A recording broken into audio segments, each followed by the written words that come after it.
மரித்தவர் மத்தியிலே ஜீவதேவனை தேடுவாயோ?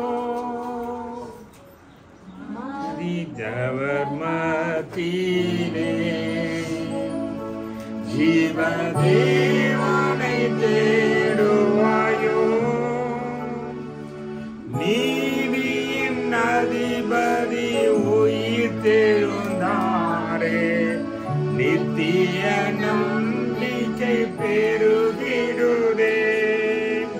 நீதியின் தேவன் உயிர் தெழுந்தாரே, நித்திய நம்பிக்கை பெருகிடுதே.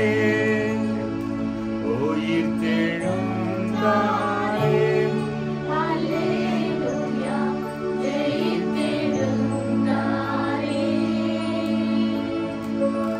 உயிருடன் எழுந்த மீட்பரேசு சொந்தமானாரே. நல்ல தகப்பனே, உயிர்த்தெழுந்த உம்முடைய நாளிலே உம்முடைய பிள்ளைகளை நீர் கிருபையாய் அழைத்து வந்ததற்காக நாங்கள் நன்றி செலுத்துகிறோம். பிள்ளைகள் ஒவ்வொருவருக்கும் நீர் செய்த நன்மைகளுக்காக, கொடுத்த சுகபல நன்மைகளுக்காக, எல்லா ஆசீர்வாதங்களுக்காக நாங்கள் ஆண்டவரே இந்த வேளையிலே ஒருமனப்பட்டு உமக்கு நன்றி செலுத்துகிறோம். இம்மட்டுமாய் நீர் ஆராதனையை ஆசீர்வதித்தீர். உடைய பிள்ளைகளை நீர் ஆசீர்வதித்து அவர்களுக்கு தேவையான கர்த்தாவே பாடல்களையும் எல்லாவற்றையும் நீ கொடுத்ததுக்காக நன்றி செலுத்துகிறோம்.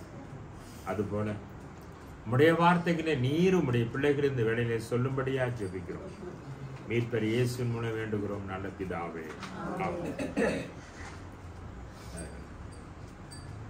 ஒரு சந்தோஷம், நீங்கள் அனைவரும் பேசியதை ஐயா எனக்கு ஃபார்வர்ட் பண்ணியிருந்தாங்க, பார்த்தேன், மகிழ்ச்சி. முதலாவது, நம்ம அனைவரையும் நீங்கள் சகல ஜாதிகளையும் சீஷராகுங்கள், புறப்பட்டு போங்கள் என்று நமக்கு ஒரு கட்டளை தேவன் கொடுத்திருக்கிறார். அதற்கு நாம் அந்த கர்த்தருடைய வார்த்தைகளை சொல்லுவதற்கு நமக்கு போதிய அறிவு வேணும், ஒவ்வொருவருக்கும் வேணும். ஊழியக்காரர் என்பது அவர் தலைமையாக இருந்தாலும் நீங்கள் ஒவ்வொருவரும் அந்த வேத ஞானம் நமக்கு இருக்கின்ற பொழுதுதான் அது ரொம்ப நல்லா இருக்கும், ஜனங்களுக்கு பிரயோஜனமாக இருக்கும். ஒரு வசனத்தை யாராவது கேட்குறாங்கன்னா நீங்கள் தான் அவர்களுக்கு, புறஜாதிகளுக்கு, ஏன்னா 140 கோடி இந்தியாவில் நம்ம எண்ணி பாருங்க, இந்த கொரட்டூரில் எவ்வளவு ஜனம் இருக்கான், ஆனால் சர்ச்சுக்குள்ளே இருக்க ரொம்ப குறைவு. நாம் மற்றவர்களை நம்மிடத்தில் சபைக்கு கொண்டு வர வேண்டும் என்றால் என்ன செய்யணும்னா, நாம் இன்னும் அதிகமாக அவருடைய வசனங்களை அதிலே பலப்பட வேண்டும். அதுக்கு ஒரு முன்னோட்டமான சில நிகழ்ச்சிகள் தான் இந்த 7 வார்த்தைகளை உங்களிடத்திலே பேசிக்கொள்ளுங்க, அப்புறம் நீங்கள் பிறரிடத்திலே போய் சொல்லுங்க. அப்போ ஊழியக்காரருக்கு முன்னாடி நீங்கள் பேசி ப்ராக்டிஸ் பண்ணிக்கிட்டீங்கன்னா முதல்ல ஒரு சந்தோஷம், ஒரு மகிழ்ச்சி. எனக்கு உண்மையிலே ஒரு 2000 பேர் உள்ள சபைகளுக்கு நான் பேசியிருக்கிறேன். ஆனால் பேசி முடிஞ்ச உடனே யாரையும் என்னை கரெக்ட் பண்ண மாட்டாங்க. சரி ஐயா நல்லா பேசுனாருன்னு சொல்கிறாங்க. ஆனால் ஒரு சில சபைகளில் விசுவாசிகளும் சரி பாஸ்டர்மார்களும் இல்லை, அதில் அந்த கருத்தில் கொஞ்சம் மாற்றம் வேணும், அது கொஞ்சம் தவறாக பேசுகிறீங்க, இது தேவையில்லாமல் பேசுகிறீங்க என்கின்ற அந்த ஆலோசனைகளை எந்த சபையில் கொடுக்குறாங்களோ அந்த சபைக்கு நான் முன்னுரிமை கொடுத்துருவேன், கையில் தெரியுமே கொடுத்துருவேன். நான் எந்தெந்த சபைக்கு போகிறேன் என்பது இன்றைக்கு நான் நிறைய கூப்பிட்டுருந்தாங்க.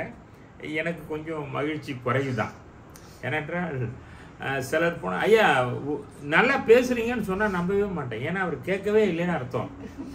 அவர் ஏதோ ஒரு வேலையை செஞ்சிட்டு இருந்திருக்கிறாரு, இது ஏன்டா இவர்கிட்ட ஏதாவது ஒரு வாயை கொடுத்து ஒரு பிரச்சனை வந்துருமோன்னு சொல்லிட்டு ஐயா ரொம்ப நல்லா பேசணும் ஒரே வார்த்தையை முடிச்சிடுவார். நானும் கல்லூரியில் பாடம் நடத்தும் போது அப்படி தான், அப்பா கடைசியில் இருக்கணும் காதில் ஊழுதான் ஊழல சார்னு சொல்லுவான். அப்போ ஊழல்னு சொல்லிட்டு என்ன சத்தமாக பேச சொல்லணும் அப்படி சொல்ல மாட்டான். நீங்கள் கண்டினியூ பண்ணுங்க சார் அப்படியே. அப்போன்னா அவன் ஏதோ ஒரு வேலையை செய்கிறான், நம்மளையும் பேச சொல்கிறான். அது போல் நீங்களும் வந்தீங்கன்னா முடிஞ்ச உடனே என்னப்பா பேசுனேன், நான் சும்மாவே போய் கேட்பேன் என்ன பேசுனேன். இதையும் நானும் அந்த ரயில்வே ஸ்டேஷனில் உட்காந்து ரொம்ப நேரம் அதையே பேசும். அதனால் எல்லா ட்ரெயினும் போயிடும் கட்சியில். அப்படியே விட்டுட்டு வரும்போது தம்பி சொல்லுவான், சார் இதை தான் கொஞ்சம் எங்களுக்கு சந்தேகமாக இருக்கு அங்கிள், நீங்கள் பேசுனது சரிதானே. அந்த உணர்வு எப்போ வருதோ அப்போ தான் சபைகள் நல்லா வளர முடியும். ஒருவரே வளர்வதும் இங்கே கேட்கிறவர் மட்டும் இருந்துகிட்டே இருந்தால் அந்த சபை என்பது வளராது. ஆகவே ஒரு சபையினுடைய ஒரு வளர்ச்சியினுடைய அடையாளமாக 7 வார்த்தையில் நீங்கள் பேசினதை மிக்க மகிழ்ச்சி. நான் ஐயா எனக்கு பிரத்யேகமாக அனுப்பியிருந்தாங்க, அதில் மறுபடியும் முடிந்த வரைக்கும் நான் பார்த்தேன். ஊழியக்காரருடைய மனைவி பேசினதையும் நான் பார்த்தேன், மகிழ்ச்சியாக இருந்தது. ஸோ சபையானது கட்டப்படுகிறதுக்கு ஒரு அடையாளம், சபையில் உள்ளவர்கள் பேச ஆரம்பிக்கிறார்கள். இந்த வார்த்தையை நாம் பேச வேண்டும். இப்போ உங்கள் வீட்டில் உங்கள் குடும்பம் ஜெபம் நடக்கும்போது யார் பேசுறது? உபாகமம் 6ல் என்ன சொல்லுது? நீ உன் பிள்ளைகளுக்கு போதகர் சொல்லி தருவார்னு சொல்ல. நீ உன் பிள்ளைகளுக்கு படுத்திருக்கும் போதும், உட்கார்ந்துருக்கும் போதும், எழுந்திருக்கும் போதும், நடக்கும் போதும் என்ன செய்யணும்? நீ சொல்லணும். அப்ப சொல்லணும்னா உங்களுக்கு என்ன இருக்கணும்? வசனம், வேத ஞானம் நமக்கு வேணும். ஆகவே உங்க வீட்டை நடத்துவதற்காக குறைந்தபட்சம் நீங்க என்ன இருக்கணும்? போதிய ஞானம் உள்ளவர்களா இருக்கணும். அதனால ஊழியக்காரர்கிட்ட நீங்க சந்தேகங்களை கேட்டுக்கொள்ளலாம், ஆனாலும் நீங்களும் பங்கு கொள்ளவும் நீங்களும் பேசவும் முயற்சித்தது ரொம்ப மகிழ்ச்சி. அதனால் உங்களுக்காக நான் கை தட்டுகிறேன். ஏனென்றால் முதலாவது நீங்கள் அனைவரும் பேசினது, ஆனாலும் உங்க தங்கச்சி பேசல, அடுத்த முறை பேசுவாங்க. வாசிப்போம். எபிரேயர் 9ஆம் அதிகாரம் 16ஆம் வசனமும் 17ஆம் வசனமும். எபிரேயர் 9ஆம் அதிகாரம் 16ஆம் வசனம் 17ஆம் வசனம். ஏனென்றால் எங்கே மரண சாசனம் உண்டோ அங்கே அந்த சாசனத்தை எழுதினவனுடைய மரணமும்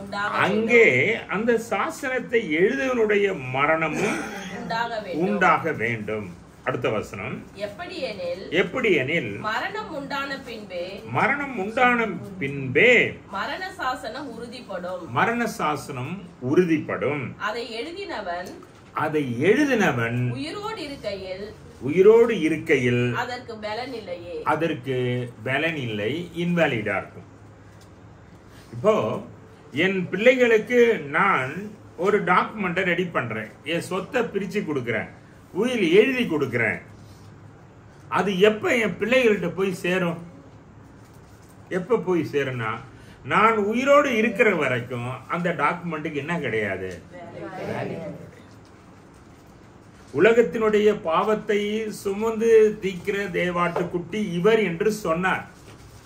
அவர் உயிரோடு இருக்கிற வரைக்கும் யோவான் அவரை குறித்து சொன்ன வார்த்தைக்கு என்ன இருக்க முடியும்? ஒன்றுமே இல்லை, வார்த்தையாகவே இருந்திருக்கும்.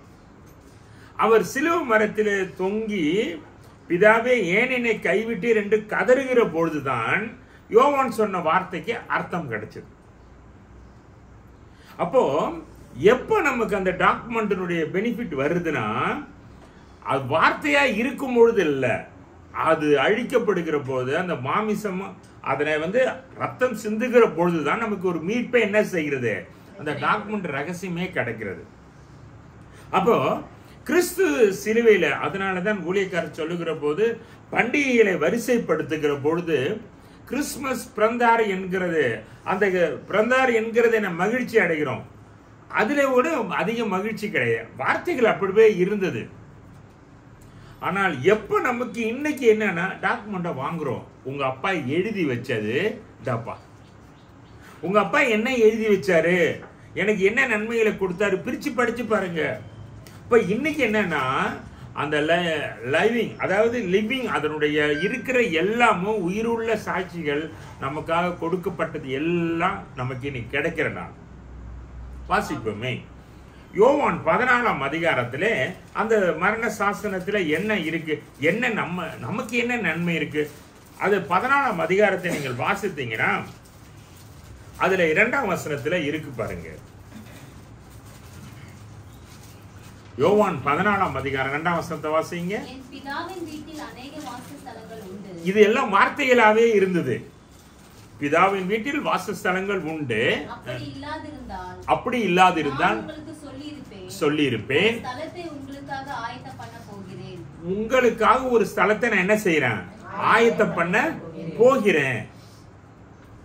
அடுத்தது, நான் போய் உங்களுக்காக ஸ்தலத்தை ஆயத்தம் பண்ணின பின்பு நான் இருக்கிற இடத்திலே நீங்களும் இருக்கும்படி நான் மறுபடியும் வந்து உங்களை என் இடத்தில் சேர்த்துக் கொள்வேன். இது நமக்கு இந்த டாக்குமெண்ட்ல இருக்கிற ஒரு பிராமிஸ். நமக்கு இருக்கிறது ஒண்ணு, நமக்கு ஒரு நித்திய வீட்டை கிறிஸ்து நமக்கு ஏற்படுத்துகிறார் என்கிற அந்த வசனம் இருக்கிறது. அது எப்பொழுது அதுக்கு உயிர் பெற்றது? நான் போகிறேன், நான் எப்படி போக வேண்டும், அவர் எப்படி போக வேண்டும் என்கிற ஒரு சந்தேகம் வருகிற போது நீங்க வாசிங்க 1 பேதுருல வாங்க. அங்குதான் அந்த வசனத்தை அவர் சொல்லுகும் போது நமக்கு தெரிய ஆரம்பிக்கும். 1 பேதுருல நீங்கள் வாசிக்கிற போது 3ஆம் அதிகாரத்தை திருப்பிக் கொள்ளுங்க. 1 பேதுருடைய 3ஆம் அதிகாரத்திலே நீங்கள் வாசிக்கிற பொழுது அதுல கிறிஸ்துவானவர் எப்படி இருக்க வேண்டும் என்கிறதை நீங்கள் வாசிக்க முடியும். வாசிங்க 1 பேதுரு 3ஆம் அதிகாரம் எடுத்துவாங்க 18ஆம் வசனம் வாங்க. ஏனெனில் கிறிஸ்துவும் நல்லா கவனிக்கணும். அந்த யோவான் 14ஆம் அதிகாரத்தை இங்க அப்படியே அதை இணைச்சு பேசுவதுங்க. கிறிஸ்துவும் நம்மை தேவனிடத்தில் சேர்க்கும்படி அநீதி உள்ளவர்களுக்கு பதிலாக நீதி உள்ளவராய் பாவங்களின் நிமித்தம் ஒரே தரம் பாடுபட்டார். அவர் மாமிசத்திலே கொலையுண்டு ஆவியிலே உயிர்ப்பிக்கப்பட்டார். இதுதான் அந்த டாக்குமெண்ட்ல இருக்கு. அந்த மரண சாசனத்துல என்ன இருக்கு என்றால் இவ்வளவு விஷயத்துல உள்ள அடங்கி இருக்கு. அவர் என்ன கொண்டு நம்மை தேவனிடத்திலே சேர்க்கும்படியாக. அப்ப என்ன நடந்தது அன்னைக்கு? அவர் மாம்சத்திலே கொலை வேண்டும் என்கிறதும் அவர் ஆவியிலே உயிர்ப்பிக்கப்பட வேண்டும் என்பதும் அது மட்டும் இல்ல. அடுத்த வசனத்துல அந்த ஆவியிலே காவலில் உள்ள ஆவிகளுக்கு பிரசங்கித்தார். நம்ம என்னைக்காவது பெரிய வெள்ளிக்கிழமை உட்காந்து நம்ம ஜெபம் பண்ணோம். சனிக்கிழமை எங்க போனாரு யாருக்காவது தெரியுமா? இல்ல இப்பயாவது எங்க போனாருன்னு தெரியுமா? பரலோகம் போயிட்டாரு. Very good. அவரு அங்க போய் என்ன செய்யறாருன்னு தெரியுமா? நம்ம அப்படியே பிரேக்கா விட்டுறக்கூடாது. பெரிய வெள்ளிக்கிழமை 7 வார்த்தை சொல்லிட்டு அதோட முடிச்சிட்டீங்கன்னு நினைக்கிறீங்க. இல்ல, அது ஒரு கண்டினியூஸ் ப்ராசஸ். வாசிங்க. அந்த ஆவியிலே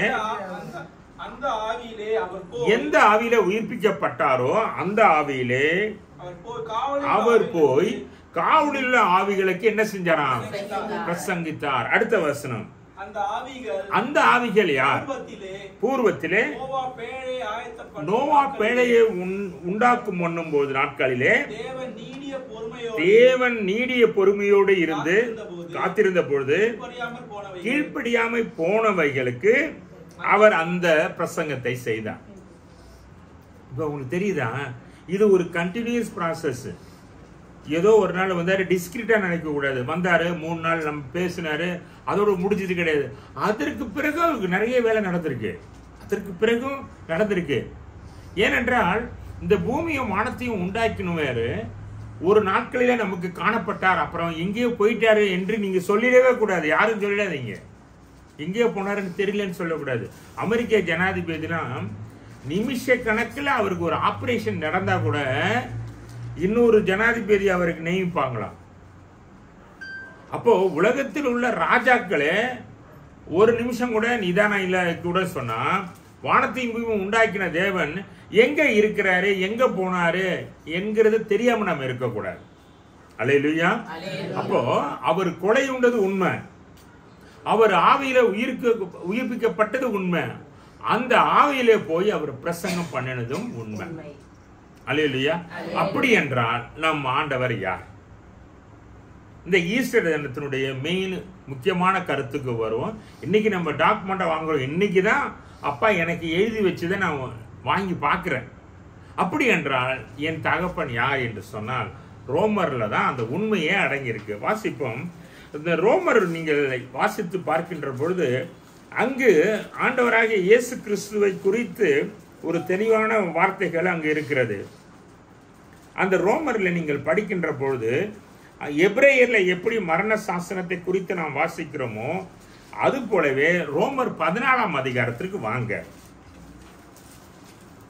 ரோமர் 14ஆம் அதிகாரம் 9ஆம் வசனத்தை இப்போ வாசிங்க.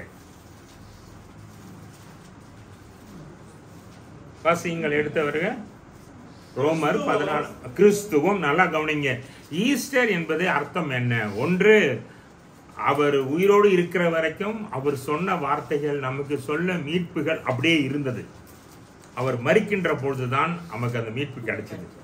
இரண்டாவது, அப்போ இயேசு கிறிஸ்து உண்மையிலே யார் என்று சொன்னால் வாசித்து பாருங்கள். இப்போ 14ஆம் அதிகாரத்தை எடுத்தவங்க ஒவ்வொருவரா அதை படிச்சுப்பாங்க. அவர் யார் என்று சொல்லப்பட்டிருக்கு பாருங்க. கிறிஸ்துவும் மரித்தோர் மேலும் ஜீவனுள்ளோர் மேலும் ஆண்டவராய் இருக்கும் பொருட்டு மரித்தார், எழுந்தார், பிழைத்தும் இருக்கிறார். புரியுதுங்களா? இப்ப ஈஸ்டர் தினம் என்கிறது என்னன்னா, அந்த 7 வார்த்தைகள் சொன்ன பிறகு மரிக்கிறதா? அவர் மாமிசத்திலே கொலையுண்டவராக மரிக்கிறார். அதற்கு பிறகு அவர் உயிர் தெழுகிறார். ஏன் இந்த வேலைகள் நடக்கிறது என்று சொன்னால், மரித்தோர் மேலும் அவர் ஜீவனுள்ளோர் மேலும் என்னவா இருக்கும்படி? ஆண்டவராய் இருக்கும்படி. அப்போ இதுல ரெண்டு, இந்த உலகத்துல உள்ள மக்களை 800 கோடி ஜனங்களும் இன்றைக்கு இந்த 2 குரூப்பா தான் இருக்காங்க. யாரு? ஒரு குரூப் மரித்தோரா இருக்கிறாங்க, இன்னொருத்தவங்க என்னவா இருக்கிறாங்க? ஜீவனுள்ளோரா இருக்காங்க. அப்போ மரித்தோர் யார்? யாரு ஜீவனுள்ளோர்? அப்போ அந்த ஒரு அப்பனுக்கு, ஒரு தகப்பனுக்கு 2 பிள்ளைகள் இருந்தாங்க. இளைய குமாரன் போய் சொத்தை எல்லாம் வீணாக்கி அவன் அப்பா விட்டு விலகி இருந்த நாட்களில அவங்க அப்பா சொன்ன ஒரு வார்த்தை என்ன தெரியுமா? லூக்கா 15 நீங்க வாசிக்கின்ற போது அந்த சம்பவத்தை, அவன் மரித்தான். என்ன அவனை குறித்து சொல்லும் போது என்னது? எவ்வளவு காலங்கள் அவன் அப்பாவை விட்டு பிரிந்திருந்தானோ அந்த காலங்கள் எல்லாம் என்னவா கணக்கிடப்பட்டது? மரித்த காலங்களாக காணப்பட்டது. அவன் மூத்தவன் என்னை கேட்கிறான், எனக்கு இவ்வளவு நாள் நான் உன்னோட கூட இருந்தேன், எனக்கு ஒரு சாப்பாடு கூட ஒரு விருந்து செய்யலையேன்னு சொன்ன போது அவனை குறித்து தகப்பன் சொன்ன ஒரு வார்த்தை என்ன தெரியுமா? அவன் மரித்து போயிருந்தான். அப்போ நாம் தேவனை விட்டு பிரிந்து வாழ்கிற ஜனங்கள் யார் தெரியுமா? மரித்தவர்கள். அல்லேலூயா. அப்ப 800 கோடி இருக்கும் என்றாலும் 800 கோடியில 2 பேர் தான் இருக்காங்க. ஒன்று ஜீவன் உள்ளவரா இருக்கிறாங்க, இன்னொருத்தவங்க என்ன செய்றாங்க? மரித்தோரா இருக்காங்க. உயிரோடு நல்ல பணத்தோடு வாழ்கிறவன் என்னது? உயிரோடு செத்தவன். என்னவா செத்தவன்? உயிரோடு. அப்போ அப்பா தன்னுடைய இளைய பையனை பார்த்து சொல்றாரு, என்ன சொல்றாரு? அவன் என்னை விட்டு பிரிந்த நாட்கள் எல்லாம் மரித்து போனவங்க. இது ஸ்பிரிச்சுவலி டெட், பிசிக்கலி டெட் கிடையாது. அவன் என்னது? ஸ்பிரிச்சுவலி, அவனுக்கு அந்த ஆவிக்குரிய கர்த்தரோட பேசுகிற, கர்த்தரோடு வைத்திருக்கிற உறவு இல்லாமல் போயிட்டது. அப்போ அவனை குறித்து சொல்லுகிற பொழுது அப்படிப்பட்டவர்கள் இந்த பூமியில இருக்கிறாங்க. எப்படி இருக்கிறாங்க? 800 கோடியில எப்படி இருக்கிறாங்க? மரித்த ஒரு பெரிய நிறைய பேர் இருக்கிறாங்க, ஜீவனுள்ளவர்களும் இருக்கிறாங்க. சரி, இப்ப மரித்தவருக்கு இன்னொரு உதாரணம் நான் சொல்றேன். சாத்தான் யாரு? எந்த லிஸ்ட்ல வருவார்? இந்த 2 பேர்ல ஜீவனுள்ளவரை நீங்க பாக்குறோம், மரித்தவரையும் பாக்குறோம். இவங்க 2 பேருக்கும் அவர் தான் ஆண்டவர். இப்போ சாத்தானுக்கு யார் ஆண்டவர்?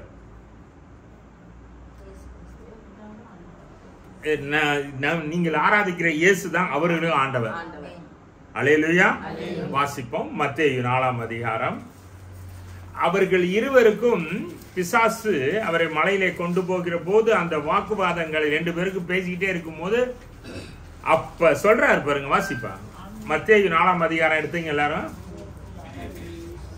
7ஆம் வசனம் 8ஆம் வசனம் வாங்க. அதற்கு இயேசு, உன் தேவனாகிய கர்த்தரை பரீட்சை பாராதிருப்பாயாக. அவன் யாரு? அப்ப அவனுக்குன்னு ஒரு ஆண்டவர் கிடையாது. நல்லா புரிஞ்சுக்கணும். அவன் ஒரு மரித்தோர். ஏனென்றால் அவன் உலக தோற்றத்திலிருந்து என்ன செய்து கொண்டிருக்கான்? பாவம் செய்து கொண்டே இருக்கிறான். என்ன செய்துகின்றான்? பாவம். அவன் பர்மனன்ட் மரித்தோர் தான் அந்த லிஸ்ட்ல இருக்கிறான். அப்போ அவருக்கு யார் தான் ஆண்டவரா இருக்கிறாரு? இயேசு கிறிஸ்து தான் ஆண்டவர். அவனுக்குன்னு ஒரு செப்பரேட் காட் கிடையாது, காடும் கிடையாது, எதுவும் கிடையாது. அடுத்த ஒரு வசனத்துல சொல்றாரு பாருங்க, அப்பதான் நம்ம இந்த ரகசியமே விளங்கும். அடுத்த வசனத்துல சொல்றாரு பாருங்க, அடுத்த வசனத்துல வாசிங்க. அடுத்தது அவன் சொல்றான், மலையில கொண்டு போயிட்டு காமிச்சு வடிங்க எல்லாரும். மறுபடியும் பிசாசு மிகவும் உயர்ந்த மலையில கொண்டு போய் உலகத்தின் சகல ராஜ்யங்களையும் உலகத்தினுடைய சகல ராஜ்யங்களும் அவற்றின் மகிமையும் அவருக்கு காண்பித்து என்னை சாஷ்டாங்கமாய் விழுந்து பணிந்து கொண்டால் நான் அட்ரஸ் கொடுத்துட்றேன், யாராருக்கெல்லாம் காசு வேணுமோ அங்க போய் விழுங்க, எல்லாம் கிடைக்கும். வேணுமா? சிலருக்கு வந்து நான் திடீர்னு பணக்காரன் ஆகும்னு நான் சொல்றேன்ல, அட்ரஸை கொடுத்துட்டேன். யாராருக்கு திடீர்னு பணக்காரன் ஆகணும்? இந்த வசனத்தை படிச்சு போய் நீ பணக்காரன் ஆகும்னு சொன்னா எவனும் வானமே வேணான்னு சொல்லுவான். எனக்கு இந்த பணமே வேணாம்ப்பா, சாஷ்டாங்கமா விழுந்தா உண்டு, எல்லா நன்மைகளும் உண்டு. ஆனால் நம்மை தேவன் பாடுகள் நிமித்தமாக கொண்டு போக தேவன் சித்தமா இருக்கிறார். அல்லேலூயா. அப்போ சொல்றேன், இது எல்லாம் நான் உனக்கு தர்றேன். அப்போ கிறிஸ்து சொன்ன வார்த்தையை பாருங்க, என்ன சொல்றாரு பாருங்க. அப்பொழுது இயேசு இப்ப யாரு உன் சொல்றது? அது யாரு? உனக்கு. நீ என்ன கேள்வி கேட்கறிய, உனக்கு யாரு ஆண்டவன்? இப்ப சொல்லு. நீ அவருக்கு என்ன செய்யணும்? பணிந்து கொண்டு. ஆராதனை செய்யாதவன் எல்லாம் செத்தவன் தான். யார் செத்தவனு நீங்க லிஸ்ட் எடுக்காதீங்க. ஞாயிற்றுக்கிழமை ஆராதனை வராதவன் எல்லாம் யாரு தான்? அதனால தப்பா நீங்க ஒண்ணு எடுத்துக்காதீங்க. யாரோ இல்ல. உண்மையான அர்த்தம் என்னன்னா, அவரை தேடாதவர்கள் எல்லாம், தகப்பனோடு இணைக்கப்படாதவர்கள் எல்லாம் மரித்தவர்கள் தான். அவன் தன்னுடைய இளைய பையனை குறித்து சொன்ன வார்த்தை என்னது? அவன் செத்துட்டான், கொஞ்ச நாள் அவன் என்கிட்ட இல்லவே இல்லை. அப்ப சபையோடு இணைக்கப்படாத எல்லா ஆத்துமாக்களும் யாரு? மரித்தோர் தான். அப்படி மரித்தோருக்கு யாரு தான் ஆண்டவர் தெரியுமா? இயேசு கிறிஸ்து. இப்ப வாங்க ரோமர் 8க்கு வாங்க. யாரு? ரெண்டு ஜனம் சொன்ன, ஒரு ஜனம் யாரு? அவருக்கும் ஆண்டவர் தான், மரித்தோருக்கும் அவர் தான் ஆண்டவர். வாசிப்போம், அப்படியே வாசித்து வாங்க. அந்த ரோமர் 14ஆம் அதிகாரத்திலேயே இருங்க, அதுலதான் எல்லா வசனமும் அப்படி அடங்கிட்டு இருக்கு.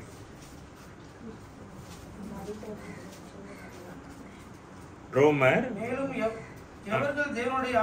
இல்லம்மா, ரோமர் 14ஆம் அதிகாரம் 9ஆம் வசனத்திலே இருங்க. 14:9 இருங்க.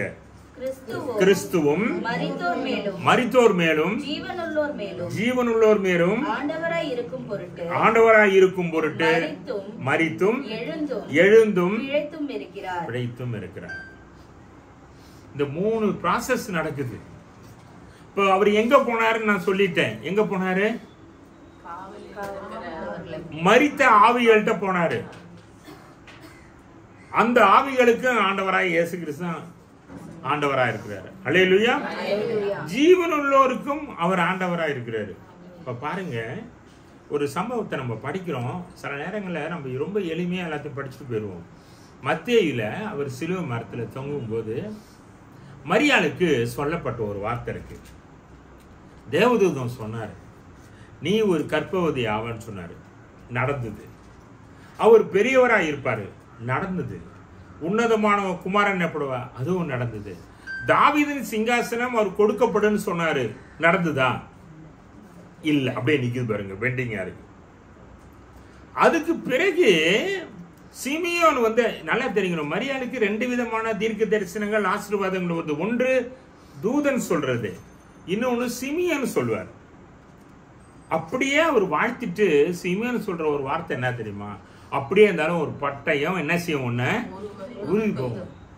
அது எங்க தெரியுமா அது நடந்தது தெரியுமா? சிலுவை மரத்துல இவ்வளவு ராஜாவா இருப்பார் என் பையன் நினைக்கும் போது, இது சிலுவை மரத்துல தொங்கும் பொழுதுதான் அவர் ராஜாவா ஆகுவாரு என்கிறத அவளுக்கு தெரியல. ஒரு இன்னோசென்டா அங்க போய் நிற்கும் போது அப்பதான் சிமியோன் சொன்ன ஒரு வார்த்தையே அங்க நிறைவேறுது. அது 2வது வார்த்தையில அது அவர் சொல்லுகிற பொழுதுதான் அந்த 3வது வார்த்தைகள், அந்த 2வது வார்த்தைகள்லாம் நீங்க பார்க்கின்ற பொழுது எல்லாமே அவர் கிறிஸ்து பிறக்கின்ற பொழுது அவருக்கு சொல்லப்பட்ட தீர்க்க தரிசனங்கள் 1 by 1 நிறைவேறுது. சிமியோன் சொன்னது நிறைவேறுகிறது. அல்லேலூயா. யோவான் சொன்னாரு, இவர் உலகத்தினுடைய பாவத்தை. சரி, இப்போ அவர் சுமந்தாரா என்பதுக்கு என்ன சிம்டம்ஸ் யாராவது சொல்லிடுங்க. அவர் உண்மையிலே சுமந்தாரா இல்லையா? சும்மா சொல்லக்கூடாது, நம்ம கிறிஸ்டியன் அடிப்படையில் சொல்லக்கூடாது. சுமந்தாருங்கன்னு சொல்லிட்டு போயிட்டு அது எல்லாரும் ஈஸி தான்.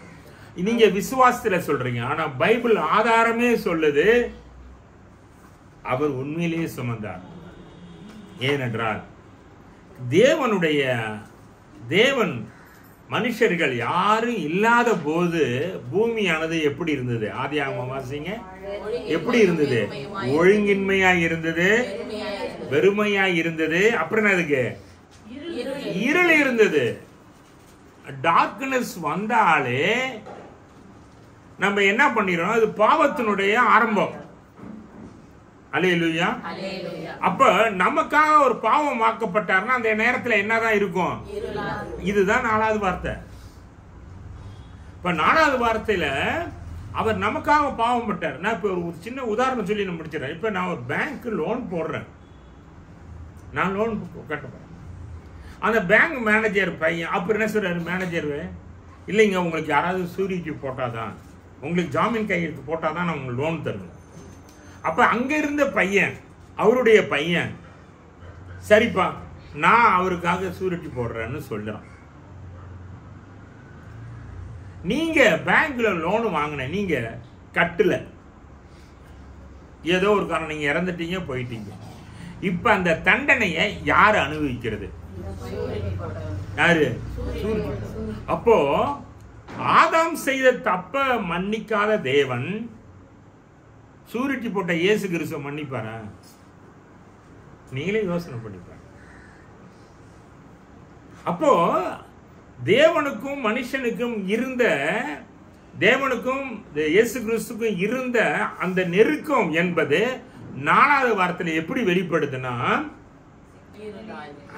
தேவனே தேவனே ஏன் என்னை கைவிட்டு, இந்த வார்த்தையை சொல்லும் பொழுது யோவான் அவரை பார்த்து சொன்னார், பாத்தீங்களா, இவர் யார்? உலகத்தினுடைய பாவத்தை சுமக்கிற தேவாட்டுக்குட்டி. அந்த வார்த்தை அப்படியே முழுசுமா நிறைவேறுது. இப்போ இருள் எப்படி வந்தது? ஆதி ஆகமத்திலே இருக்கு. ஆதி ஆகமத்திலே ஒன்றுமே இல்லாத போது இருள் இருந்தது. அதோட இன்னொரு விஷயம், தேவன் யார்? இப்ப தேவன் யார் என்கிறதும், பாவம் யார் என்பதும், இயேசு கிறிஸ்து யார் என்பதும், இந்த 3 முக்கோணமா இருக்கிறது நிறைவேறினது தான் 4வது வார்த்தை. 4வது வார்த்தை மட்டும் இல்லைன்னு சொன்னா, அந்த வார்த்தையை அவர் சொல்லலன்னு சொன்னா, இந்த எபிரேயர்ல சொன்ன அந்த சாசனம் நமக்கு கிடைச்சிருக்காது. எங்க நமக்கு அந்த அக்ரிமெண்ட் கிடைச்சது? எங்க அந்த டாக்குமெண்ட் நமக்கு கிடைச்சதுன்னா, அவர் கைவிடப்பட்டார். பாத்தீங்களா, கைவிடப்படுகிற பொழுதுதான் நமக்கு அந்த டாக்குமெண்டே கிடைச்சது. சரி, அப்போ என்ன நடந்ததுன்னா, ஆபகுக்கு 1ஆம் அதிகாரத்துல பாருங்க, தேவன் யார் என்று சொல்லப்பட்டிருக்கு. ஆபகுக்குல நீங்க படிச்சு பார்க்கின்ற பொழுது 1ஆம் அதிகாரத்துல 13ஆம் வசனத்தை பாருங்க. 13ஆம் வசனத்துல தேவன் யார் என்று சொல்லுது. ஆபகுக்கு 1ஆம் அதிகாரம் 16ஆம் வசனத்தை வாசிங்க. தீமையை பார்க்க மாட்டாத சுத்த கண்ணனே. யாரு? தேவன். ஒரு பாவத்தையும் பார்க்கிறது கிடையாது, ஒரு தீமையும் பார்க்கிறது கிடையாது. அப்படி தீமை செய்தவர்கள், பாவம் செய்தவர்களை விட்டு விலகினதுதான் தேவன். தோட்டத்தில் நடந்தது. ஆரம்பத்தில் அன்றைக்கு பிசாசானவன் தன் மனசுல யோசனை பண்ணின காலத்துல அவன் கீழே தள்ளப்பட்டான். அப்போ ஒரு தீமை யோசனையில வந்தாலும் சரி, அதை செய்தாலும் தேவன் அனுமதிக்கிறது கிடையாது. அப்போ அவருக்காக ஜாமீன் போட்டு யாராவது போனா அவரை மட்டும் பார்ப்பாரா? தான் பையனா இருந்தா கூட, பேங்க் மேனேஜர் பையனா இருந்தா கூட, ஒருத்தவன் லோனை வாங்கிட்டு கட்டாம போனா அவனுக்கு என்ன தண்டனையோ யார் அடையணும்? மேனேஜர் பையன் போகணும். லோனு கட்டாத அவனுக்கு ஜெயில தண்டனை என்று இருந்தா, இப்ப ஜெயிலுக்கு யாரு போகணும்? சூரிட்டி எவன் போட்டான்? வானத்தையும் பூமி உண்டாக்கின தேவன் நமக்காக சூரிட்டி போட்டாரு, சிலுவை மரத்தில் துவங்கினார். அல்லேலூயா. அப்போ இந்த 4வது வார்த்தை என்ன சொல்லுதுன்னா, அவர் மெய்யாகவே நமது பாடுகளை என்ன செஞ்சாரு? சுமந்து ஏற்றுக்கொண்டார். ஆக அந்த நம்ம அந்த வசனங்களை நம்ம சரியாய் புரிஞ்சோம். அப்ப ஏற்றுக்கொண்டாரு. அப்போ என்ன செய்யறாருன்னா, இந்த மரண சாசனத்துல இவ்வளவு உண்மைகள் நமக்காக எழுதப்பட்டிருக்கு. சிமியோன் என்ன சொன்னார் என்பது, தேவதூதன் என்ன சொன்னார் என்பது, யோவான் ஸ்நானகன் என்ன சொன்னார் என்பது எல்லாம் தொடர்ச்சியாக அங்கே எழுதப்பட்டிருக்கிறது. அவைகள் எல்லாம் ஒன் பை ஒன்னா நிறைவேறிக்கிட்டே இருக்கு. நாம் தேவனை நாம் விசுவாசிக்கிற போது நமக்கு என்ன இருக்குன்னா, வார்த்தைகளை எல்லாம் அவர் முன்கூட்டியே சொல்லியிருக்கிறார். அந்த ஞானமாய் நாம் கற்றுக்கொள்ள வேண்டும். இன்னொரு வசனத்தை நாம் வாசிப்போம், அது இன்னும் உங்களுக்கு பிரயோஜனமா இருக்கும். இப்போ ஆண்டவராக இயேசு கிறிஸ்து யார் என்று சொன்னா நம்ம வாசித்தோம் ரோமர்ல. அதுல என்ன சொல்லப்பட்டிருக்கு? மரித்தோர் மேலும் ஜீவனுள்ளோர் மேலும் என்னவா இருக்கிறாரு? ஆண்டவராய் இருக்கும் பொருள். ஜீவனுள்ளோர்னா யாருன்னு இன்னொரு காரியத்தை நம்ம பார்ப்போம். மத்தேயுல நீங்க வாசிங்க, அது மிகவும் உங்களுக்கு பிரயோஜனமான ஒன்று. மத்தேயு நீங்க 27 நீங்க வாசிக்கும் பொழுது அது ஒரு பெரிய சம்பவமே நடக்குது. வாசிங்க மத்தேயு 27 51ஆம் வசனத்துல இருந்து 45ல இருந்து வாசிங்க. 6ஆம் மணி நேரம் முதல் 9ஆம் மணி நேரம் வரைக்கும் பூமி எங்கும் அந்தகாரம் உண்டாயிற்று. இந்த நேரத்துல தான் ஆட்டுக்குட்டியானது எப்படி எருசலேம் ஆலயத்தில் அடிக்கப்படுகிறதோ அது போல இங்க நடக்குது.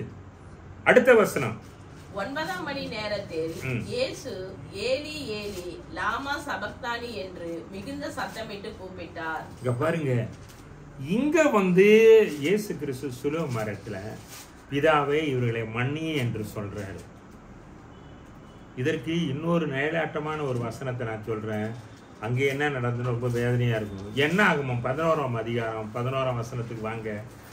மோசே இஸ்ரேல் ஜனங்களை நடத்துறதுக்கும் இயேசு தம்முடைய பிள்ளைகளை நடத்துறதுக்கும் உள்ள வேறுபாடை பார்க்க முடியும். மிகப்பெரிய வேறுபாடு. என்ன ஆகுமா? 11ஆம் அதிகாரம் 11ஆம் வசனத்துல அவனது வாசிங்க. அப்பொழுது மோசே கர்த்தரை நோக்கி இந்த ஜனங்களுடைய எல்லா பாரத்தையும் சுமத்தியதனால் கேட்கிறாரு. இதே பாடுகளை இயேசு கிறிஸ்து பண்ணும் பொழுது பிதாவை இவர்களை மன்னியும் என்று சொன்னாரு. ஆனால் இதுவே மோசே இதே மாதிரி ஜனங்கள் பாடுபடுத்தும் பொழுது அவன் சொல்றது என்ன பாருங்க இந்த வசனத்தை. உம்முடைய கண்களில் எனக்கு கிருபை கிடையாதே போனது என்ன? ஏன் எனக்கு கிருபை கொடுக்க மாட்டேன்? இவன் பண்ற டார்ச்சருக்கு என்ன டார்ச்சர் தெரியுமா? எங்க போனாலும் இந்த சாப்பாடு பிரச்சனை தான் டார்ச்சர். உண்மையிலே சொல்றேன், எந்த ஒரு மனுஷன் வாயை கட்டிட்டானோ அவன் கண்டிப்பா பரலவராஜன் தான். வாயை மட்டும் வச்சிருந்தான்னு வச்சுங்க, அவனால வாழை. இதைதான் அவங்க செஞ்சாங்க. இப்போ டார்ச்சர் எப்படி வந்தது? எனக்கு தண்ணியை கொடு, அங்கே நல்லா சாப்பிட்டேன், அங்கே குமட்டிக்காய் சாப்பிட்டேன், வெள்ளரிக்காய் சாப்பிட்டேன். அந்த அதிகாரத்தில் முன்னாடி இருக்கு வசனம். இந்த டார்ச்சர் பண்ணி மோசேயை தொந்தரவு பண்ணும் போது மோசே சொல்றாரு, ஏன் எனக்கு இவ்வளவு பிரச்சனையை உண்டாக்கினேன்? அடுத்த வசனம். இவருடைய பிதாக்களுக்கு நான் ஆணையிட்டு கொடுத்த தேசத்துக்கு நீ இவர்களை முளையுண்கிற பாலகனை தகப்பன் சுமந்து கொண்டு போவது போல உன் மார்பிலே அணைத்துக் கொண்டு போய் என்று நீர் என்னோடு சொல்லும்படி இந்த ஜனங்களை எல்லாம் கர்ப்பம் தரித்தேனோ, இவர்களை பெற்றது நானோ. அடுத்தது சொல்ல விட்டாரு. எப்பா இவங்க எல்லாம் நாடா பெத்த, என்னப்பா இவ்வளவு பிரச்சனை, இவனும் இவ்வளவு தொந்தரவு பண்றாங்களா? அடுத்த வசனம் அங்கதான் முக்கியமானது இருக்கு. இந்த ஜனங்கள் எல்லாருக்கும் கொடுக்கிறதற்கு எனக்கு இறைச்சி எங்கே இருந்து வரும்? எனக்கு இறைச்சி கொடு என்று என்னை பார்த்து அழுகிறார்களே.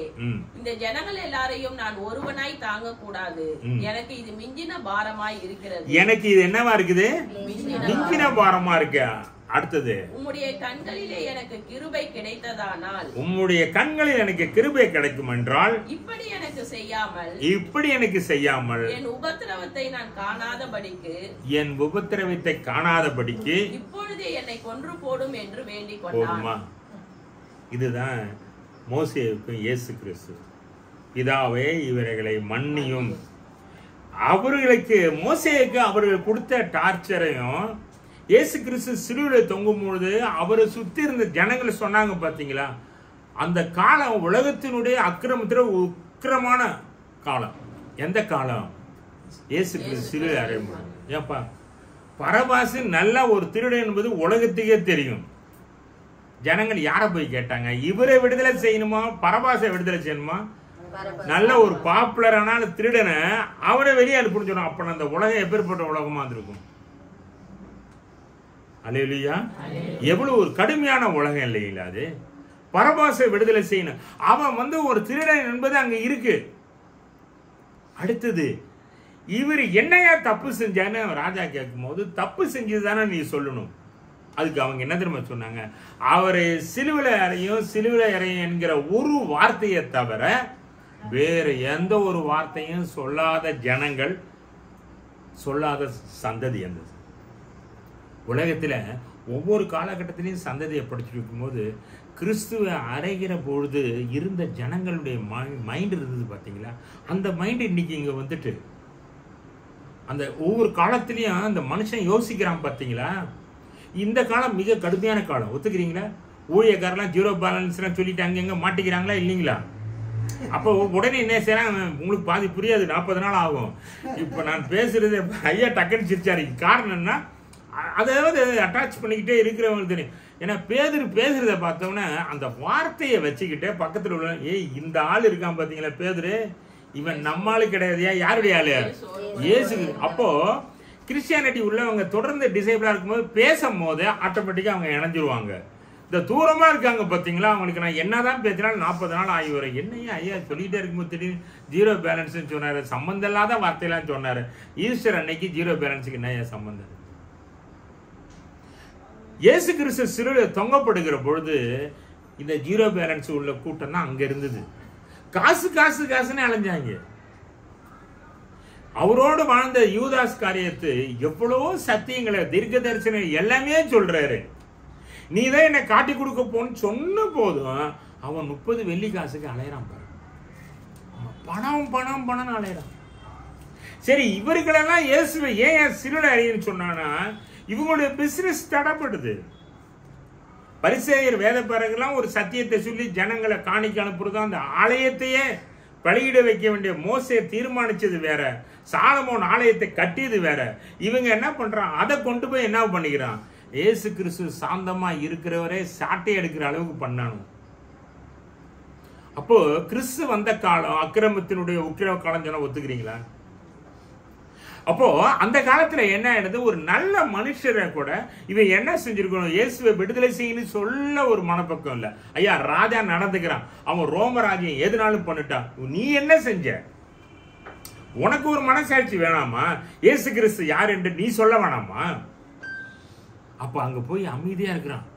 சொல்ற ஒரு வார்த்தை, பரபாச விடுதலை செஞ்சான். சரியப்பா இவர் என்னதான் பொல்லாப்பு செஞ்சாரு அதெல்லாம் எங்களுக்கு தெரியாது, அவரை சிலுவையில் அறையும்.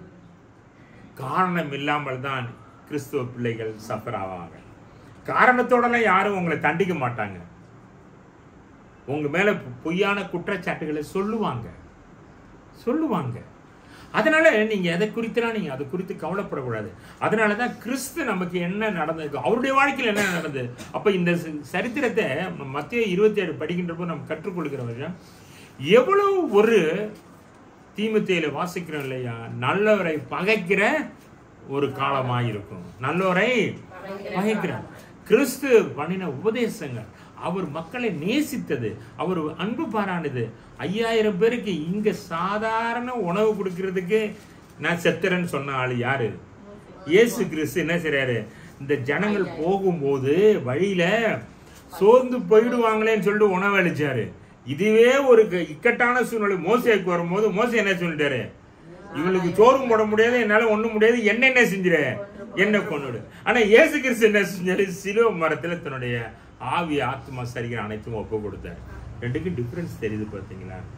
இன்றைக்கு நாம் அவரை பின்பற்றுகிற நாம் கிறிஸ்து செய்த சாக்ரிஃபைஸ் மாதிரி. அவருக்கு அவமானம் இல்லாத அவமானமா? அவர் எதையாவது ஒன்று கேட்ட ஏலின்னு சொன்னா எலியாவை கூப்பிடுறான்னு சொல்றான்.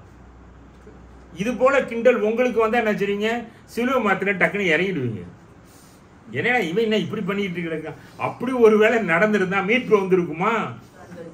அவர் மரண பரியந்தும் தம்மை என்ன செஞ்சாரு, தாழ்த்தினார். அந்த தாழ்த்துதல் தான் இது யார்கிட்ட கிடையாது, சாத்தான்ட்ட கிடையாது. ஏன்னா சொல்லிட்டார இயேசு கிறிஸ்து, நீ என்ன செய்யணும், உன் தேவனாய் கர்த்தரை பணிந்து கொண்டு ஆராதனை. அப்ப ஒரு நாள் அவன் ஆராதனை செய்யவும் மாட்டான், ஒரு நாளும் கீழ்ப்படியவும் மாட்டான், ஒருபடியும் தன்னை ஒரு காலத்துல தன்னை தாழ்த்தி கொள்ள மாட்டான். யாரு? அவன் தான் மரித்தோம். அப்ப ஆனா அவனுக்கும் நம் ஆண்டவராய் இயேசு கிறிஸ்து தான் ஆண்டவர். அல்லேலூயா. ஒரு சந்தோஷமா கைத்தட்ட மாட்டேங்கிறீங்களா? ஏன்னா யாரு ஒரிஜினலா நம்ம கணவர். அப்ப ஆலயத்தில் உள்ள உங்களுக்கு இயேசு கிறிஸ்து ரொம்ப கிட்ட. இங்க வெளியே இருக்கிறாங்க பார்த்தீங்களா, அவருக்கும் அவர் தான் ஆண்டவர். ஆனா அவர் பேசினா கேட்கவே மாட்டாரு. இந்த பட்டணத்துல 10 நீதிமான்கள் நிமித்தம் நான் என்ன செய்வேன், அந்த பட்டணத்தை ஐயா நீங்க பேசுங்க, நான் கேட்கிறேன். ஐயா நான் சிஎம் பையன், நான் பிரைம் மினிஸ்டர் பையன், இதெல்லாம் இங்க எடுபடாது. அதானி அம்பானி பையன், இதெல்லாம் எடுபடாது. ஆனா நீங்க சொல்லுங்க, வானத்தையும் உண்டாக்கின அந்த தேவனை விசுவாசிக்கிற பிள்ளைகள் நீங்க பேசுங்க. கர்த்தர் உங்களுடைய ஜபத்தை கேட்கிறவரா இருக்கிறார். அல்லேலூயா. ஆக நாம் என்ன கற்றுக்கொள்ள வேண்டும் இந்த நாளிலே? 2 சத்தியம்.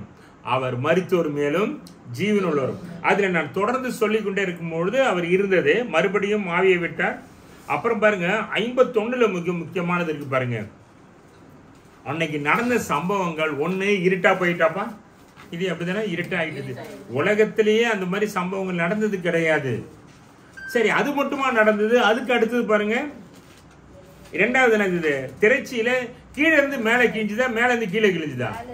ஏன்னா நீங்க ஏதாவது மாத்தி சொல்லிடாதீங்க. ஏன்னா இது கீழே இருந்து மேலே போதுன்னா எவனோ மனுஷன் கிழிச்சு விட்டான்னு வந்துடும். இது எல்லாமே தேவனுடைய செயல் என்பதை நீங்கள் புரிஞ்சு கொள்ளணும். அடுத்தது என்ன நடந்தது பாருங்க, பூமி என்ன பண்ணுது? 51ஆம் வசனத்துல வாசிங்க. அப்பொழுது தேவாலயத்தின் திரைச்சீலை மேல் தொடங்கி கீழ் வரைக்கும் 2ஆக கிழிந்தது. அடுத்தது பூமியும் அதிர்ந்தது. பூமி அதிர்ந்து. இருட்டா இருக்கிறதுக்கு நம்ம ஏதாவது விளக்கம் தேடிடலாம். அந்த நேரத்தில் என்ன செஞ்சிருக்கு? பூமி அது. ஆனால் அந்த பாவம் இருந்த ஆதி ஆகமத்தில் என்ன இருந்தது? பூமியானது எப்படி இருந்தது? ஒழுங்கின்மையா இருந்தது. அங்கே ஆதி ஆகமத்துல தேவன் சிருஷ்டிப்புக்கு முன்னாடி அங்க கடந்த ஒரு பாழாய் போன அத்தனை சூழ்நிலைகளும் இங்க நடக்கும். 4வது வார்த்தைக்கு அவர் சொல்லுகிற போது, என் தேவனே ஏன் கைவிட்டீர் என்று சொல்லுகிற பொழுது அந்த ஆதி ஆகமத்தில் இருந்த அனைத்து சம்பவங்களும் வரும். அதுக்கு அடுத்தது வாசுங்க, கண்மலைகள் என்ன செய்த? அதுக்கு அடுத்ததுதான் முக்கியம். நான் சொன்னேன், அவர் மரித்தோருக்கும் வேற யாரு? ஜீவன் உள்ளவர்களுக்கும் அவர் ஆண்டவராக இருக்கிறார். அடுத்தது வராங்க பாருங்க. இந்த சம்பவங்கள் நடந்து கொண்டே இருக்கிற பொழுது 52ல வசனம் இருக்கு பாருங்க, கல்லறைகளும் திறந்தன. அப்புறம் நித்திரை அடைந்திருந்த அநேக பரிசுத்தவான்களுடைய சரீரங்களும் எழுந்திருந்தது. யாரோட எழுந்தது? இயேசு கிறிஸ்துனுடைய அந்த சம்பவங்கள், உயிர்த்தெழுதல், அவர் சிலுவையில் அறையப்படுகிற அதே நாளில இவைகள் எல்லாம் நடக்கின்ற பொழுது பரிசுத்தவான்களும் அவரோடு கூட எழுப்பப்பட்டார்கள். இப்ப புரியுங்களா அது? அப்ப யாராருக்கெல்லாம் அவர் ஆண்டவராக இருக்கிறாரு? மரித்தோருக்கும் பிசாசுக்கும் அவர் தான் ஆண்டவர், பிசாசை பின்பற்றுகிறவர்களுக்கும் அவர் தான் ஆண்டவர், ஜீவனுள்ள நாம் பரலோக ராஜ்யத்துக்கு போறோம் பாத்தீங்களா, அவருக்கும் அவர் தான் ஆண்டவராக இருக்கிறார். நமக்கும் அவர் ஆண்டவராக இருக்கிறார். சபைக்கும் அவர் தான் ஆண்டவராக இருக்கிறார். யூத ஜனங்களுக்கும் ஆண்டவராக இருக்கிறார். ஹமாசியாக்குமா இருந்தாலும் எதுவாக இருந்தாலும் எல்லாத்துக்கும் அவர் தான் ஆண்டவர். சிலர் புரிஞ்சுக்கிறாங்க, சிலர் புரியாம இருக்கிறாங்க. ஆனாலும் இந்த இளையகுமாரன் செஞ்ச ஒரு நல்ல காரியம் என்ன தெரியுமா?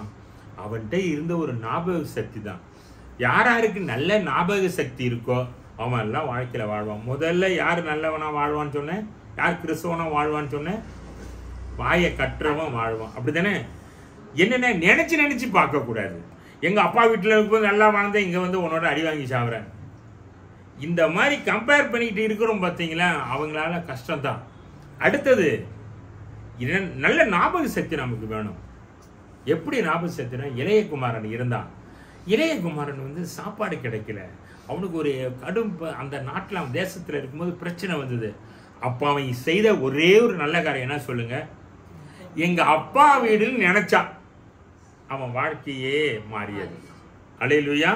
அவன் மரித்தோர் கையில இருந்தவன் இப்ப ஜீவனுள்ளவராய் மாறுகிறான். அல்லேலூயா. ஆனா 2 பேருக்கு யார் தான் தகப்பன்? ஆண்டவர் தான். இதுதான் அவங்க ஒரு காலகட்டம் தான். மரித்தோருக்கு அவன் அப்பா விட்டு விலகினவன், அப்பா செத்துட்டான் தான் சொல்றான். ஆனாலும் அவங்க அப்பா பேர் யாரு? டிசில யாரு பேர் தான் இருக்கு? அப்பா பேர் தான் இருக்கு. இப்ப திரும்பி ஐயா என்ன மன்னிச்சிரு எங்கன்னு சொல்லிட்டு அவன் திரும்பி வரான். அப்பையும் அவன் பெயர் தான் டிசில இருக்கும். ஹலோ. அப்போ மரித்தோர் மேலும் ஜீவன் உள்ளோர் மேலும் யார் தான் இருக்கிறாரு? நம் இயேசு கிறிஸ்து தான் இருக்கிறாரு. அப்போ அவன் செஞ்ச ஒரே நல்ல காரியம், எங்க அப்பா வீடு நினைச்சான். ஆனா நம்ம கிட்ட வர வர கிறிஸ்துவ பிள்ளைகள்ட்ட குறையிறது என்னன்னா, ஞாபக சக்தி குறைஞ்சிருது. ஞாபக சக்தி குறைஞ்சிக்கிட்டே இருக்கு. எங்க அப்பா எப்படி இருந்தாருன்னு அப்படின்னா யாருக்கு? எங்க அப்பா இருக்கிற காலத்துல கிறிஸ்துமஸ்னா சூப்பரா இருக்கும்டா.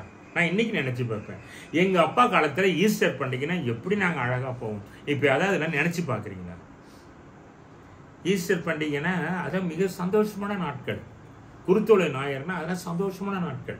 அங்க வாழ்ந்த காலத்துல நம்ம நினைச்சு பார்க்கணும். பஸ்கா பண்டிகையோட நோக்கமே நீங்க நினைச்சு பார்க்கறது, நீங்க புறப்பட்டதை நினைச்சு பார்க்கணும். கிறிஸ்தவ வாழ்க்கையில ரொம்ப அடிப்படை என்னன்னா நினைச்சு பார்க்கணும். கர்த்தர் சொன்ன வார்த்தைகள்லாம் நினைச்சு பார்க்கணும். யாக்கோபுக்கு ஒரு நெருக்கடி வந்தது இல்லைங்களா? யாக்கோபுக்கு நெருக்கடி வந்ததா இல்லைங்களா? என்ன நெருக்கடி வந்தது? ஐயோயோ என் அண்ணன் என்ன கொல்ல போறானேன்னு ஒரு எண்ணம் வந்தது. வந்த போது அவன் என்ன செஞ்சான்? நினைச்சு பார்த்தான். என்னத்தை நினைச்சு பார்த்தான் சொல்லுங்க? ஆண்டவரே, நீ உன் தேசத்திற்கும் அப்புறம் எங்க போ, உன் இனத்தாரிடத்துக்கும் போ, உனக்கு நன்மை செய்வேன் நீ தானப்பா சொன்ன, நீ தானே சொன்ன, உன் பேச்சை கேட்டுதானே நான் வந்தேன். இப்ப எங்க அண்ணன் வரானே துரத்திக்கிட்டு. அப்போ என்ன அவனுக்கு அந்த இக்கட்டு வருகிற பொழுது என் தேவன் சொன்ன வார்த்தைகளை வைத்து என்ன செய்யறான்? ஜெபம் பண்ணுகிறான். நமக்கு அது போல கிறிஸ்தவ பிள்ளைகளுக்கு ரொம்ப அவசியமானது வசனங்களை நினைத்து ஜெபம் பண்ணுகிற வாழ்க்கை ரொம்ப முக்கியம். இந்த சம்பவங்கள்ல பேதுரு தப்பு பண்ணிடுவாரு. பேதுரு பார்க்கும்போது இயேசு கிறிஸ்து ஒரு டைம் திரும்பி பார்ப்பாரு. அப்ப சொல்லுவாரு, சேவல் கூவும் போது அவன் மறுதளிக்கும் போது, அப்போ அவர் சொன்ன வார்த்தையை அவன் நினைவு கூர்ந்து என்ன செஞ்சான்? இப்ப நினைவு கூறுகிறது என்பது தேவனுடைய பிள்ளைகளுக்கு ரொம்ப அவசியம். ஆனால் உங்கள்கிட்ட உள்ள ஞாபக சக்தியை பிசாசு இந்த நாட்களிலே அழிச்சு போட்டுக்கிட்டு இருக்கான். அதுதான் அந்த வாட்ஸ்அப். உன் டேட்டா பர்த்தை சொல்லு, ஒரு நிமிஷம் இருங்க சார். என்னடா உன் பிறந்த தேதியை சொல்லிட்டான், இருங்க சார் ஒரு நிமிஷம் சொல்லிட்டு அதை வாட்ஸ்அப் ஓபன் பண்ணி படிக்கிறான். ஏன் உங்க அப்பா பேரை சொல்லுங்க சார், ஒரு நிமிஷம் இருங்க சார். எல்லாத்தையும் போய் இதை திறந்து திறந்து சொல்றான். எந்த சர்ச்சுக்கு உங்க போற எந்த பாஸ்டர் யாரு, ஒரு நிமிஷம் இருங்க, இது அது இப்படிதான் அடிக்கடி திறந்து பார்க்கற ஒரு விஷயமே இல்லை. ஏன்? வர வர ஞாபக சக்தி குறையுது. இது ஏன் ஞாபக சக்தி குறையும் என்றால் கர்த்தருடைய வருகைக்குரிய எல்லா வசனங்களும் உங்க மனசுல இருக்காது. அப்ப நீ போகையில நடக்கையில என்னத்தை சொல்லி கொடுப்ப? இப்போ இதுக்கு அவன் பையனுக்கு நடந்து போகும்போது உபாகம் 6ஆம் அதிகாரத்தை சொல்லி கொடுப்பாரா, அல்லது வாட்ஸ்அப்ல வந்த ஏதேனும் நீதி போதனை கதைகளை சொல்ல முடியுமா? காலம் மாறிக்கிட்டே இருக்கு. நாம் ஞாபகப்படுத்துகிறது எல்லாமே போயிட்டுது, வசனங்கள் போயிட்டுது, வாக்குத்தத்தங்கள் நடந்தது. ஆகவே மரியாளுக்கு சொன்ன வார்த்தைகள் எல்லாம் 33 ஆண்டுகள் கழித்த பிறகு வந்தது. அதுபோல 2000 ஆண்டுகளுக்கு முன்பு சொல்லப்பட்ட எல்லா பீலையாம் தீர்க்கதரிசி சொன்னது நிறைவேறுகிறது. வருஷம் நடுநடுவில் கேப் வரா மாதிரி தெரியும். ஆனால் கர்த்தருடைய வானமும் பூமியும் ஒழிந்து போனாலும், இந்த இன்ஸ்டாகிராம் செல்ல இல்லை எல்லாம் ஒழிந்து போனாலும் எது மட்டும் ஒழியாது? ஒரு நாள் பவர் போக போகுது, அப்ப எல்லாம் ஆஃப் ஆகுது. இப்போ உங்க சபைன்னு சொன்னா இருங்கையான ஆன் பண்ணுவேன், கரண்ட் போயிடும், ஒண்ணுமே தெரியாது. எந்த சபைக்கு போறோம், எந்த பாஸ்டர், எந்த ஞாயிற்றுக்கிழமை எங்க போறோம்? நமக்கு ரொம்ப அவசியம் தேவனுடைய பிள்ளைகளுக்கு இந்த ஈஸ்டர் தினத்தில் நான் உங்களுக்கு சொல்லுகிறது, நல்ல ஞாபகத்தோடு எங்க அப்பா யாரு, நான் எங்க அப்பா சொன்ன வார்த்தைகள் யாரு, எங்க அப்பா யாரு யாருன்னு கேட்டா நீங்க என்ன சொல்லணும்? ஜீவன் உள்ளவருக்கும் மரித்தோருக்கும் அவர் யாரு? ஆண்டவராயிருக்கிறார். இந்த ஈஸ்டர் தினத்தின் 2வது சிறப்பு என்னன்னா, இன்னைக்கு உங்களுக்கு டாக்குமெண்ட்டை தாசில்தார் உங்க கையில கொடுக்குறாரு. நெசரியர் யாரோ உங்க பெரிய மனுஷன், இந்தாப்பா உங்க அப்பா உனக்கு எழுதி வச்ச உயிரை வாங்கிக்க, அதுல உங்க அப்பா என்னென்ன சொல்லியிருக்காரோ அதெல்லாம் நிறைவேறி இருக்கு, வாங்கிக்க. ஆக நம் ஆண்டவராகிய இயேசு கிறிஸ்துனுடைய பாடுகள், அவருடைய மரணம், அவருடைய உயிர்த்தெழுதல், அவருடைய உயிர்த்தெழுதனால உங்களுக்கு வர நன்மைகள், அவர் இயேசு சொல்றாரு பார்த்தீங்களா ஒரு தட்டி, நான் அங்க போக விட்டேன் என்றால் யாரு வரமாட்டாரு? தேற்றவாளன் என்ன செய்ய மாட்டாரு? வரமாட்டாரு. அப்ப இதுதான் இந்த டாக்குமெண்ட் உள்ள ரகசியம். கிறிஸ்து அங்க உயிர்த்தெழுந்து போகும்பொழுதுதான் யாரு வரா? பரிசுத்த ஆவியானவர் வராரு. அதுதானே உங்களுக்கு ஏற்ற பிளஸிங். ஏன்னா அவர் உங்களுடைய பலவீனங்களை பார்த்து நீங்க என்ன ஜெபம் பண்ணணும் என்பதை அவர் உங்களுக்கு சொல்லி தர்றார். அவர் சகல சத்தியத்துக்குள்ள நடத்துகிறார். அல்லேலூயா. இப்படிப்பட்ட ஆசீர்வாதங்கள் நமக்கு உண்டு. ஆகவே நாம் மரிக்கிறதும் ஜீவனோடு இருப்பதும் சபையோடு சம்பந்தப்பட்டது. அல்லேலூயா. சபைக்கு வராதவங்க எல்லாம் ஒன் டே டெட்டு தான். புரியுதுங்களா? அதே லைட்டாக பார்த்துட்டே இருங்க, ஒன்றும் சேரவே கூடாது. நீங்கள் சபைக்கு வரலைன்னா இந்த ஒன் டே நீ லீவ் எல்லாம் ஒன் டே டெட்டு தான். ஜீவன் உள்ளவரும் மாறணும்னு சொன்னா மறுபடியும் அப்பாட்ட என்ன செஞ்சணும்? ஓடிடணும். எனக்கு வேணாம், எங்க அப்பா வேணான்னு சொன்னா நீங்க போய் எங்கனால போய் சீக்கிரம் ப்ரொமோஷன் ஆகி எங்க போயிடணும்? பன்றிகள் சாப்பிடுற தவிட்டுக்கு போயிடணும். அதான் ப்ரொமோஷன், ஈஸி பொசிஷன். விறுவிறுன்னு அங்க ப்ரொமோஷன் போய் அங்க நின்று. ஆகவே நாம் ஆண்டவர் மரித்தோருக்கும் ஜீவனுள்ளவருக்கும் தேவனாக இருக்கிறார். நாமும் நம்மை ஆராதிக்கிற தேவனிடத்துல ஒரு நாளும் நாம் மரித்தோராக நாம் இருக்கவே கூடாது. என்ன செய்யக்கூடாது? மரித்தோர். எப்பொழுதும் அவரோடு சபையில நாம் ஐக்கியப்பட்டு இருக்க வேண்டும். கண்களை மூடி ஜெபம். உன் காலம் எல்லாம் போகுதே போகுதே உலக மாயையிலே, ஓ தேவ கோபம் வரும் முன் உன் மீட்பரண்டை வாராயோ. ஆஹா இயேசு ராஜா வருவா, இன்னும் கொஞ்சம் காலம் தான் லோகம் தீருவோம். இயேசு ராஜா இன்னும் கொஞ்சம் காலம் தான்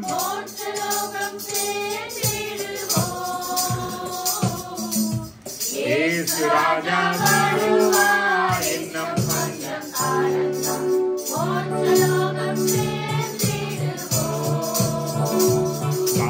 பாவியான என்னையும் என் நேசரேற்றுக் கொண்டாரே.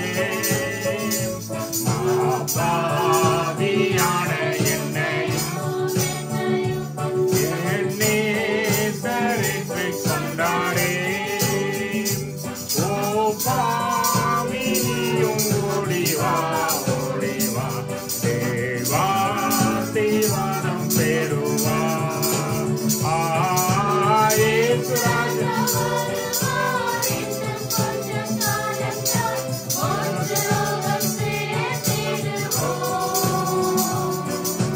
இயேசு ராஜா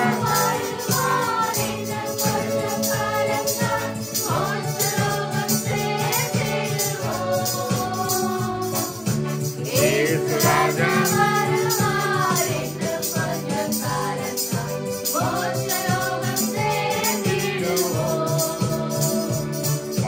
பாவத்தின் நரகம் நரகம், ஓ பாவிடாயோ.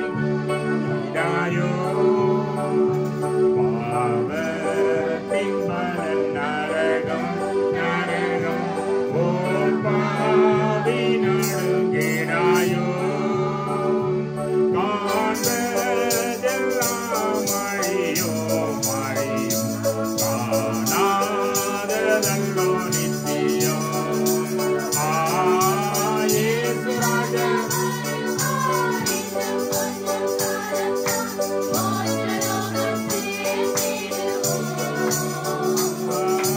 இயேசு ராஜா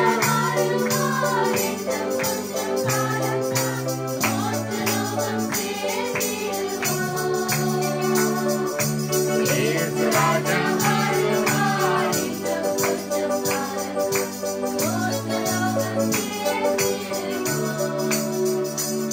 இந்த ஈஸ்டர் தினத்திலே கர்த்தாவே, உடைய பிள்ளைகளை நீ கிருபை அழைத்து வந்தீர்.